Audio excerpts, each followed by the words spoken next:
Olá pessoal, tudo bem com vocês? Aqui novamente Prof. Jason Isidio para mais um episódio do nosso Tá no DNA. Pois bem pessoal, para vocês que estão me perguntando ou percebendo que eu dei uma sumida aí recentemente aqui dos nossos episódios, a justificativa é bastante simples. Vocês sabem que isso aqui na verdade é um trabalho voluntário, então a minha profissão principal é ser professor, cientista. Eu estou no momento em pós-doutorado na Universidade Autônoma de Barcelona, então não me sobra realmente tanto tempo assim para gravar os podcasts como eu gostaria. E além disso, pessoal, então nas minhas horas vagas eu tenho feito mais vídeos para o meu canal do YouTube do que propriamente episódios de podcast aqui para o Tá no DNA.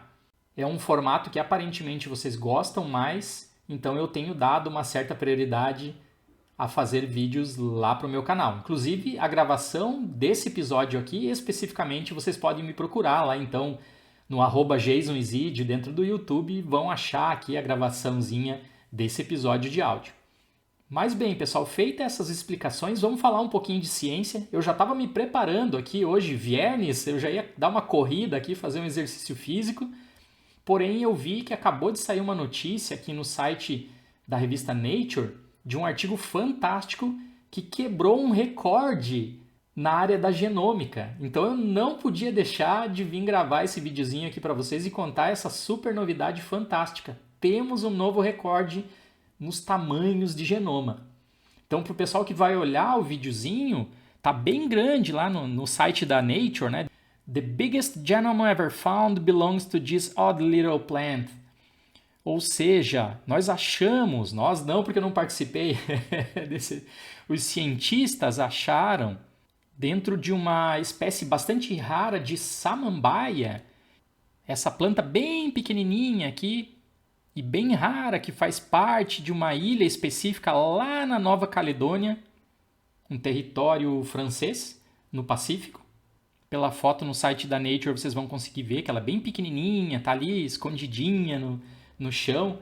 Acho que é uma daquelas plantinhas que quando a gente está caminhando na mata, provavelmente a gente nem para observar, nem se dá conta que ele tem todo um ser vivo altamente complexo, acaba pisando em cima do coitadinho. Pois bem, as células dessa espécie rara de samambaia, então, contêm um genoma de 160 bilhões de pares de bases. Pessoal que estuda aí comigo ou me acompanha sabe que isso é mais do que 50 vezes maior do que o genoma das nossas células, que já é um genoma gigantão. Então, vamos lá, matemática básica. Nós, em cada uma das nossas células, nós temos aí 3 bilhões de pares de bases. Esse é o nosso genoma. O que foi descoberto agora nessa espécie de samambaia, na Themesipteris oblanceolata, é um genoma de 160 bilhões de pares de bases. Para vocês terem ideia, essa descoberta supera o anterior detentor do recorde, que era uma plantinha endêmica do Japão, chamada Paris japonica, em basicamente 7%. Ou seja, são 11 bilhões de pares de bases a mais do que o antigo detentor do recorde, a plantinha japonesa. E se a gente pensar que em animais, pessoal, o maior genoma conhecido até o presente momento corresponde a um peixe pulmonado, que tem absurdos 130 bilhões de pares de bases. O genoma da nossa querida samambaia aqui supera em 30 bilhões esse maior genoma de um animal descoberto até o presente momento. Incrível, não? Então tá aí. O recorde anterior perdurava desde 2010 e agora 14 anos depois, por isso que eu estou aqui empolgado contando para vocês, a gente tem um novo recordista. Esse estudo foi publicado então na eScience, que faz parte do grupo Nature, e ele foi liderado por pesquisadores do Instituto de Botânica aqui de Barcelona. Coincidência, não? Está aqui exatamente nesse momento. Pois bem, pessoal, como vocês sabem, agora nós temos algumas dúvidas e alguns probleminhas a serem resolvidos. Toda descoberta científica acaba ocasionando isso. A gente expande nossos limites e, consequentemente, abre novas perguntas, abre novos problemas a serem resolvidos. Então a gente vai ter que tentar entender agora por que esses genomas colossais eles existem. Vocês que sempre assistem os meus vídeos sabem que eu sempre reforço bastante o quão importante é a organização do material genético dentro do núcleo, porque o núcleo é muito pequeno e nós, no nosso caso, seres humanos, nós temos muito DNA. Imagina a samambaia, que tem aqui muito mais DNA do que nós. Então, provavelmente, as células desse organismo elas têm que ser um pouco maiores. O núcleo, pelo menos, tem que ser um pouco maior para conseguir acomodar essa quantidade absurda de DNA.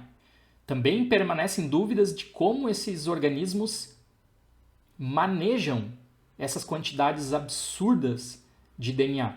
Se vocês também seguem as minhas analogias, onde eu falo, o livrinho da vida, o manual de instrução que está lá guardado dentro do núcleo, pensem agora nos pequenos manuaizinhos guardados dentro de uma biblioteca gigantesca do tamanho de um campo de futebol.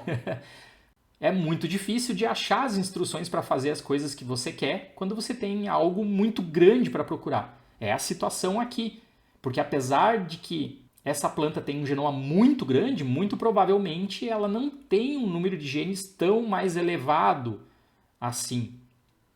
Da mesma maneira, imaginem para a gente ter essa quantidade toda de bilhões de nucleotídeos formando todo o genoma dessa plantinha. É necessário muitos minerais que compõem cada um dos nucleotídeos.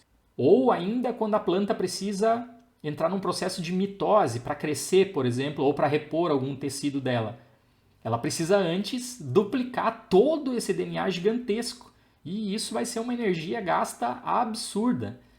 Pois bem, a gente não tem respostas ainda concretas na literatura científica para todos esses fatos.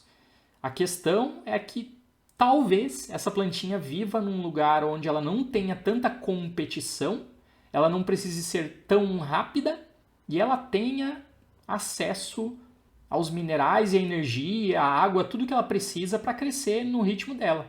Então, ao longo do tempo, ao longo do processo evolutivo, ela foi acumulando mais e mais e mais material genético no seu genoma. Lembrando que aqui a gente está falando de uma planta bastante antiga, que já existe desde antes da época dos dinossauros, né? Então temos aqui entre aspas, um fóssil vivo de bastante tempo atrás.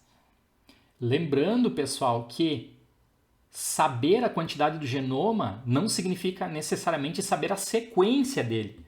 Então, sequenciar esse genoma gigantesco aqui agora certamente vai nos exigir um avanço, por exemplo, na área da informática.